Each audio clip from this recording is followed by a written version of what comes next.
Hello everybody, this is Swordfish, and today I am going to do a review of Higurashi no Naku Koro ni on my anime channel for my first review, called Sword's Anime Channel. Hope you enjoy. Originality, let's face it, we don't see that too often in the media nowadays. While there's nothing wrong with something that's unoriginal inherently, just as long as it's done in interesting ways, it's always a breath of fresh air once we see something beyond the norm. What do you get when you combine both mystery and horror into one? Higurashi no Naku Koro ni. Let's talk about the visuals and get the least important part out of the way. Higurashi's visuals are, unfortunately, its weakest suit. Even for the time that it came out, it doesn't look good. The visuals are below average at best and nauseating at worst. There are even a few scenes in particular where the visuals take a serious nosedive. Sorry, Studio Dean, you failed horribly here. The art style, though, mostly makes up for this. The first season is very eerie and creepy, and the atmosphere is just amazing. What's interesting is that the show actually uses two different visual styles, one for the comedic lighthearted scenes, and one for the creepy, scary scenes, and there was a very nice contrast between the two. Something that added to the horror aspect of it were the exaggerated facial and eye expressions, when a character is laughing maniacally and their pupils shrink. The show is also not for the squeamish, as it hosts a good amount of violence, blood, and gore. The dub is an aspect of Higurashi that seems to garner the most criticism, and to be perfectly honest, I don't see it. The dub for this anime was very solid, while there were some weak deliveries from time to time. This place is called the Furude Shrine. I don't think there's anywhere around here with a better view.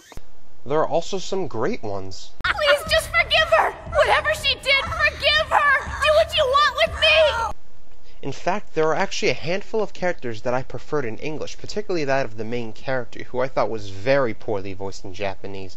It's unfortunate that the second season isn't dubbed, and since I'm the type of person that prefers to watch anime dubbed, this was disappointing. The soundtrack is also pretty good. What I particularly enjoyed about the soundtrack is just how fitting every song is within the context of every scenario. Watching a funny scene, you'll hear a quirky song. Watching a terrifying scene, you'll hear eerie noises, beats, and moans. The best part about the soundtrack, however, is the first opening, as it's one of my personal favorite openings of all time, featuring a quiet, creepy, somber song accompanied by disturbing animations and scenery, and I was saddened when they changed it in the second season. The story of Higurashi takes place in a small village in the middle of nowhere called Hinamizawa. Everything seems peaceful, but as the story continues, more and more sinister secrets about Hinamizawa reveal themselves, and this tiny little village is not at all what it seems. Every year there's a special event called the Cotton Drifting Festival. There are games and food stands, and the local priests perform a ritual in honor of a god named Oyashiro, but things are never that simple. Oh no! After the Cotton Drifting Festival, one person is murdered and another person vanishes into thin air, or spirited away as they call it. What's unique about the story of Higurashi is that it's actually set in a time loop. After a handful of episodes, time resets and the story plays out again in a different way, also known as arcs. Each arc features the same core concepts and are all connected in certain ways, but we learn new information in each arc, giving you the pieces of the puzzle to solve this mystery once and for all. The arcs primarily focus on different characters, and we learn new things about them that we didn't know on the surface, and our views from the characters change, and not every character is how they seem. The arcs also even sometimes change the personalities of the characters. Why were two of the characters trying to kill the main character during the first arc of the show? How come one of these two characters is all cute and bubbly in the next arc? Who is the one that is murdering and spiriting away these people after the Cotton Drifting Festival? These are just a few of the shocking reveals that occur in Higurashi. Most of the questions that are left unanswered in the first season are explained in the second season, known as Kai. However, I did say most. There are a few key plot points that are just left up in the air without proper explanations, and while I can't say what these are due to spoilers, they're unfortunately very large plot holes that simply cannot be ignored. Speaking of the second season, I hate to admit that it's not as good as the first season. The atmosphere just isn't there anymore, and there are parts of it that feel convoluted. However, do not misunderstand me. Kai is very good, and it's necessary to watch it if you want the full story. It was highly enjoyable, even though it was a notch or two below the first season. But what's a great story without characters? The characters are some of the deepest characters that I have seen in a long time. Every character has a story to tell, and not everyone is how they seem. The main character of the first season, Keiichi, seems like your typical bland teenager, but has a very twisted past. Rena Ryuku seems like your typical moe girl, but she has a more sinister side to her. Rika Furude is not your average little girl and is probably the saddest of them all. I could go on about how three-dimensional these characters are. Each of them have some sort of struggle or obstacle to overcome, and watching them develop is very satisfying, and the cast as a whole is just very relatable.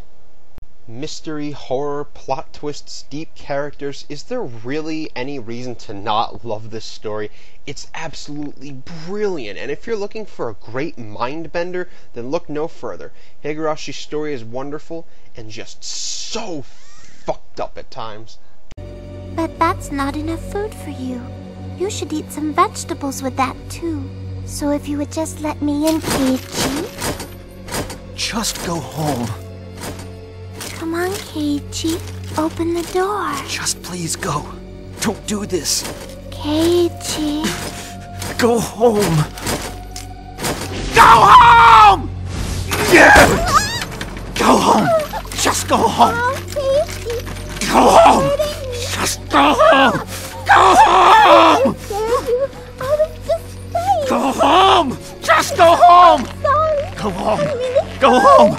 Go home. Go home. Go home. Go home. I'm so sorry. Go home. Get out of here. Go on. I'm sorry, Keiichi. I really am. Overall, Higurashi is a phenomenal anime that masterfully blends together mystery and horror.